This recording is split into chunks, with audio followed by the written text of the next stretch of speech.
Welcome to the Salmon Runs YouTube. Enjoy the video.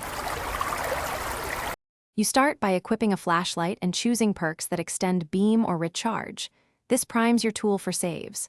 Move in cautiously and align your crosshair to the killer's face or chest. Those hit boxes register the stun reliably.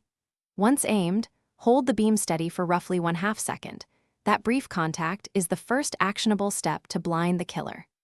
Make sure to account for killer movement by leading slightly, because accuracy wins this initial interaction. Once done with the opening stun, you need to chain stuns smartly to interrupt attacks or create unhook windows.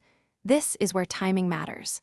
Communicate with teammates so 2 flashers don't burn charges simultaneously, and make sure to rotate. One person stuns while another unhooks. Use quick taps rather than long beams when the killer is mid-attack. That conserves battery and reduces recharge downtime. Also be aware of killer add-ons and adjust your timing, because some killers recover faster than others.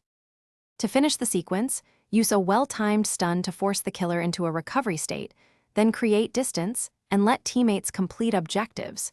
You're buying seconds that matter. If your flashlight seems ineffective, change your angle or briefly sprint cancel to reset hit detection, because line of sight and animation frames can block the stun. Make sure to equip add-ons that boost range or duration if you repeatedly fail. They change the how and why by widening your effective window for successful saves. Thanks for watching. Consider subscribing if we helped you.